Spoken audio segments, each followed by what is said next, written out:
Hexagone Actualité. Je dirais quelques mots en introduction pour vous souhaiter la bienvenue au ministère des Outre-mer. Je représente la Direction générale des Outre-mer, qui est la direction générale de ce ministère.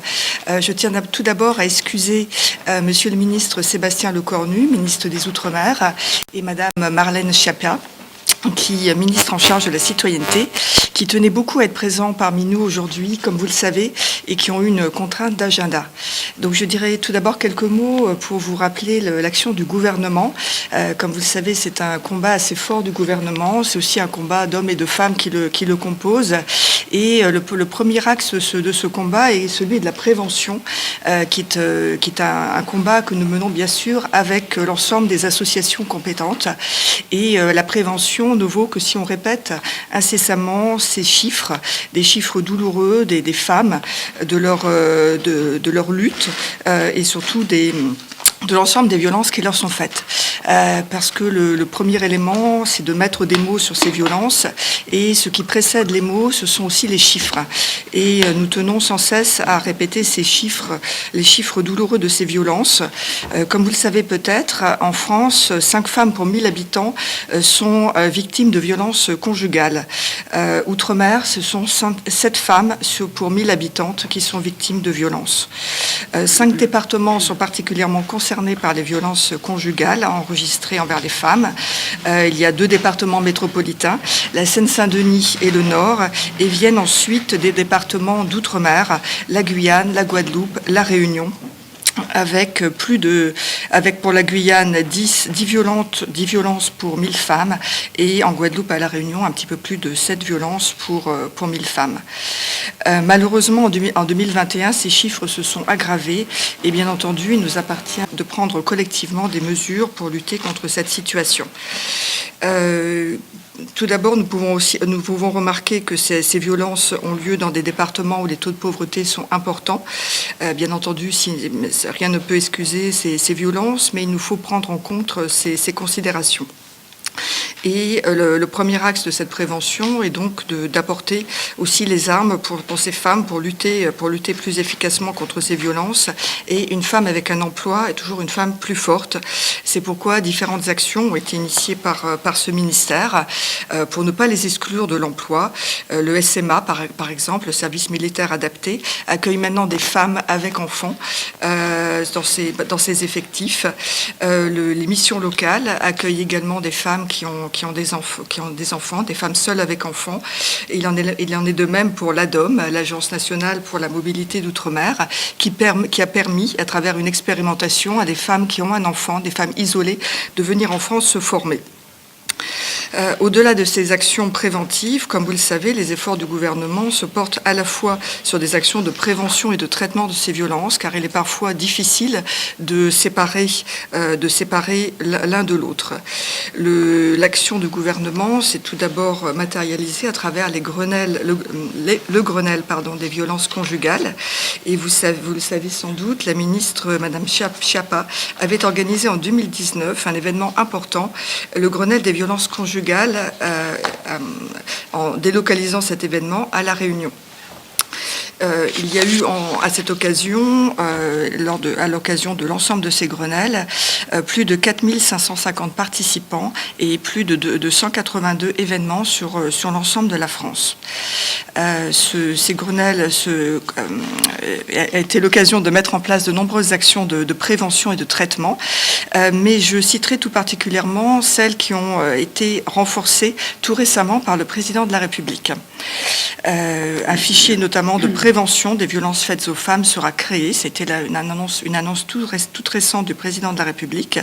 Ce fichier permettra de prévenir les violences conjugales en prenant en compte des signaux faibles de dangerosité des personnes, et il permettra aussi de favoriser la lutte contre la récidive de ces individus qui seront dorénavant mieux connus, et ce fichier permettra aussi de sécuriser les interventions des forces de l'ordre.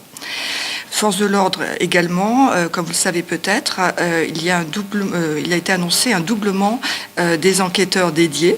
et ce sont plus de 2000 policiers et gendarmes supplémentaires dans des unités spécialisées qui viendront renforcer les équipes déjà en place. Les équipes déjà en place seront également renforcées au niveau des postes d'intervenants sociaux dans les commissariats et les brigades. Et ce sont 200 postes supplémentaires qui ont été annoncés par le président de la République et qui porteront le nombre de ces intervenants à 600 au niveau de l'ensemble de la France. Ces intervenants sont déjà en poste outre-mer et puisque lors de son déplacement en Polynésie française en juillet dernier, le président de la République avait annoncé le recrutement de trois personnes, de 3 intervenants supplémentaires, et ça a été chose faite. Les équipes ont été renforcées en Polynésie française. Un autre élément, je pense, qui pourra vous intéresser directement est le fait qu'une association pourra déposer plainte pour une femme qui serait victime de violences. Donc, ça me semble effectivement un progrès tout à fait remarquable et qui pourra, je pense, être repris dans vos interventions. Enfin, le président de la République a annoncé une augmentation de l'amende forfaitaire délictuelle pour outrage sexiste. Je terminerai mon propos en insistant plus précisément aussi sur d'autres actions de la Direction générale des Outre-mer, puisque la Direction générale travaille actuellement avec le service des droits des femmes et de l'égalité à l'élaboration d'une feuille de route commune. Et l'objectif est de travailler sur des priorités communes, des actions concrètes, y compris sur le volet financier pour prévenir ces violences. La Direction générale des Outre-mer soutient également les associations, puisque régulièrement nous nous réunissons dans cette pièce pour attribuer des subventions à des associations avec un certain nombre de priorités. Et bien sûr, les violences faites aux femmes constituent l'une de ces priorités. Ainsi, 529 000 € ont été alloués en 2021.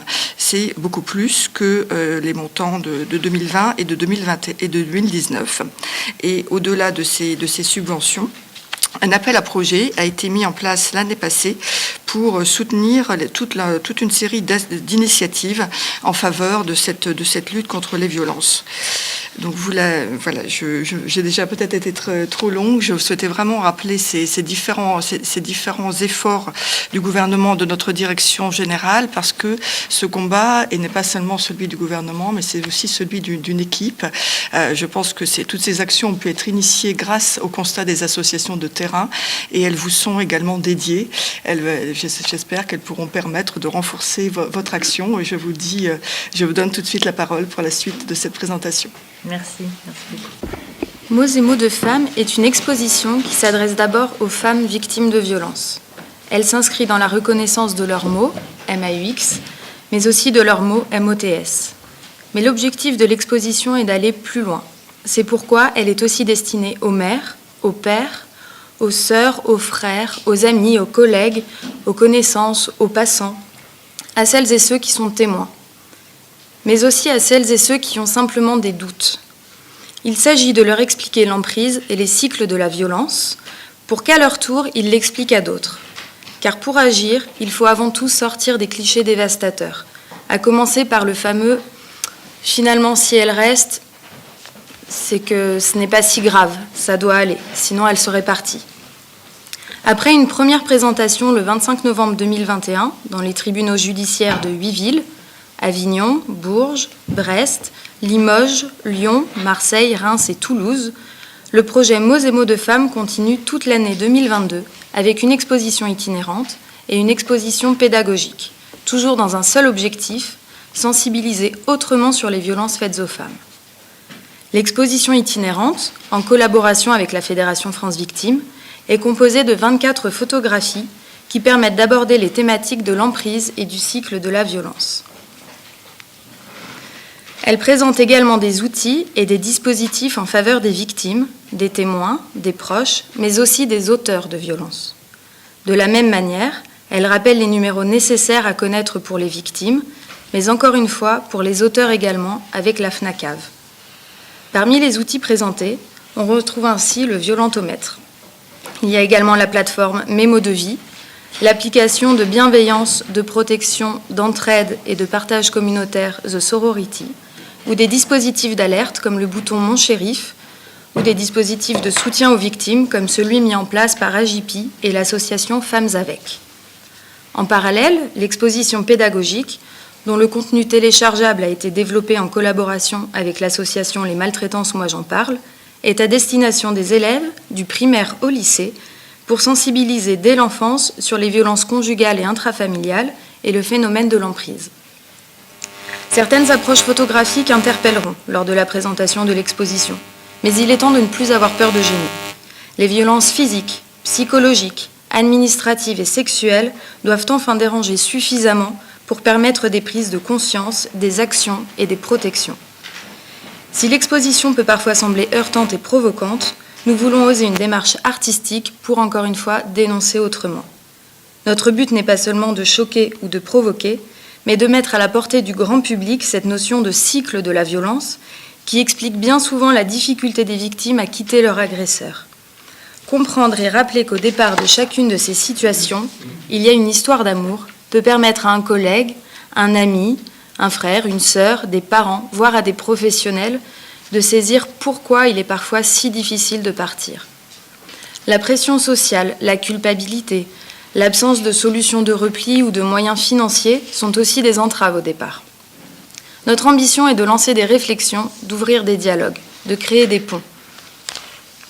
Pour nous soutenir dans cette démarche, nous avons voulu nous entourer de leaders d'opinion afin de porter ce message vers le plus grand nombre, mais aussi au plus haut niveau. Monsieur le Président de la République a ainsi souhaité placer cette manifestation sous son haut patronage et 10 ministères l'ont placée sous leur patronage. Aujourd'hui, 400 célébrités et personnalités se sont engagées à nos côtés, des femmes venues du monde entier et de tous les horizons, pour s'adresser à tous les ressortissants français, où qu'ils soient. L'exposition sera ainsi visible dans tous nos départements, en métropole, mais aussi en Outre-mer, ainsi qu'à l'étranger, par l'intermédiaire de nos conseillères des Français de l'étranger. À partir d'aujourd'hui, une quinzaine de représentations françaises à l'étranger et 17 villes en France ont choisi d'accueillir l'exposition, dont 8 villes en Outre-mer. Je vais ainsi laisser la parole à M. Jérôme Moreau, vice-président de la Fédération France Victimes, pour vous présenter le dispositif en Outre-mer. Madame la directrice générale, Madame la présidente, Mesdames, Messieurs, tout d'abord, je voudrais excuser Madame la présidente Maryse Le Maine-Régnier pour son absence, mais elle est retenue à la Fédération puisqu'elle attend Monsieur le garde des Sceaux qui doit arriver dans les prochaines minutes. Je voudrais remercier le ministère des Outre-mer pour son accueil et pour son engagement aux côtés des associations, aux côtés de toutes les victimes qui subissent effectivement quotidiennement, vous l'avez dit Madame la directrice générale, eh bien, des violences au sein de leur couple. Alors aujourd'hui, en ce 22 février, journée européenne des victimes, journée symbolique, s'il en est, dans un temps où la France prend la présidence de l'Union, eh bien, la Fédération France Victimes, vice-présidente de Victimes Support Europe, la première fédération des associations d'aide aux victimes en Europe, où nous accompagnons 2 millions de personnes chaque année sur tout le territoire européen, il était évident que notre devoir était d'être au ministère de l'Outre-mer, qui nous soutient d'abord, et avec lequel nous travaillons en parfaite coordination. Ce 22 février, pour nous, c'est aussi l'idée que chaque victime doit être accompagnée, quel que soit son statut, quelle que soit sa condition, quel que soit le territoire où elle est. Et bien évidemment, l'Outre-mer fait partie de ces territoires que nous devons accompagner, d'autant plus que, vous l'avez souligné, eh bien, sur les violences faites aux femmes, un certain nombre de départements subissent des chiffres extrêmement inquiétants et qui méritent toute notre attention. Alors, France Victimes, eh bien, prend toute sa part. Je rappellerai que c'est à France Victimes 9 associations qui sont membres de la fédération, que ce soit à Pointe-à-Pitre, que ce soit à Basse-Terre en Guadeloupe, que ce soit à Saint-Martin, que ce soit en Martinique, que ce soit en Guyane, que ce soit à La Réunion, à Mayotte, à Papeete ou à Nouméa. Nous sommes présents à peu près partout. Il n'y a plus que Saint-Pierre-et-Miquelon où, effectivement, nous avons quelques difficultés au regard de la petitesse du territoire. Mais en tout état de cause, notre idée, c'est que chaque victime doit être accompagnée et que plus aucune victime ne doit rester seule, quelle que soit l'infraction. Alors évidemment, sur les violences faites aux femmes, puisque c'est le sujet du jour et qui mérite toute notre attention, eh bien, nous avons fait un partenariat dont nous sommes extrêmement heureux avec Mots et Mots de Femmes, et je resalue et remercie Madame la Présidente pour son engagement et pour nous y avoir associés. Eh bien, nous avons voulu mettre en lumière toutes les violences possibles que les femmes subissaient au sein de leur couple. Alors, pour France Victimes, en fin de compte, la question elle est simple, c'est quelle vision possède-t-on de la violence au sein du couple et que faisons-nous ?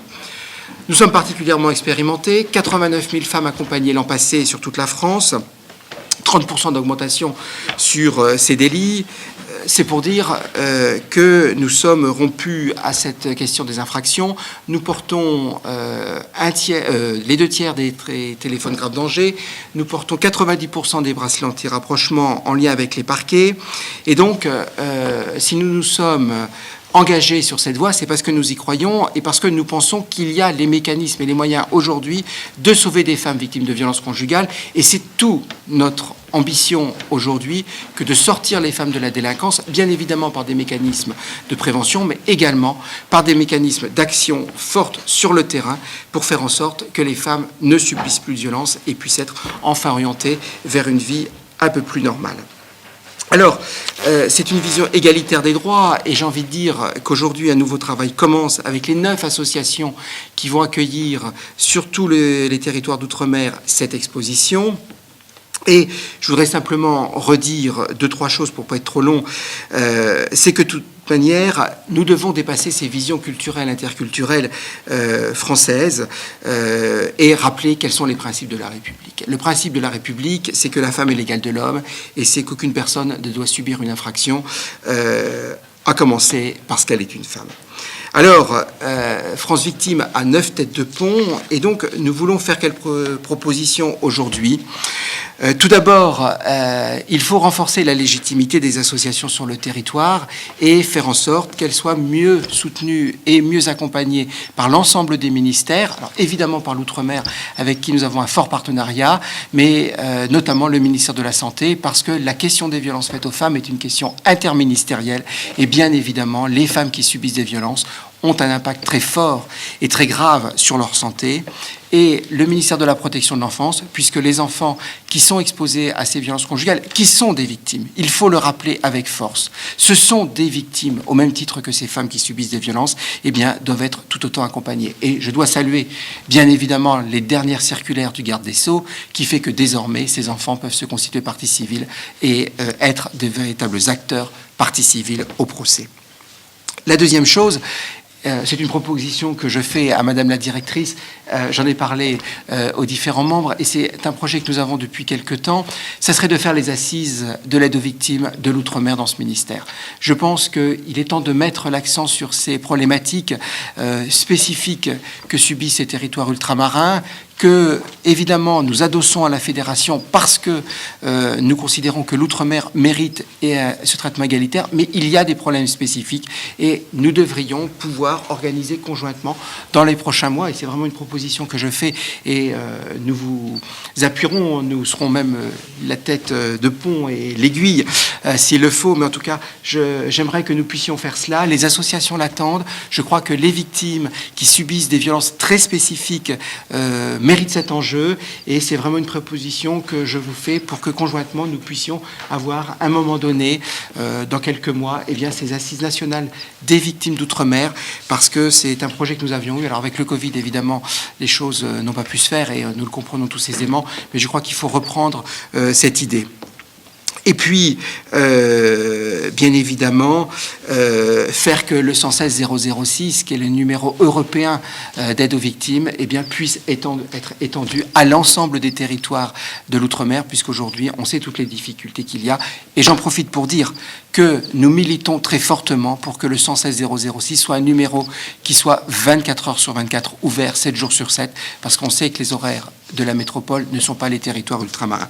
Donc voilà, j'en termine par là. Vous remercier de nouveau, remercier tous nos partenaires, bien évidemment Mots et Mots de Femmes, et vous dire que, en fin de compte, notre philosophie est simple, c'est celle que toute victime doit être accompagnée, et que, comme le disait Paul Ricoeur, je crois que dans nos associations, on crie moins vengeance que justice. C'est pour cela que nous sommes aujourd'hui très fiers et très honorés en même temps d'être dans ce beau ministère de l'Outre-mer, qui nous fait voyager, mais en même temps qui nous rappelle que des faits douloureux se déroulent chaque jour sur ces territoires. Voilà. Merci beaucoup de votre accueil, Madame la Directrice Générale.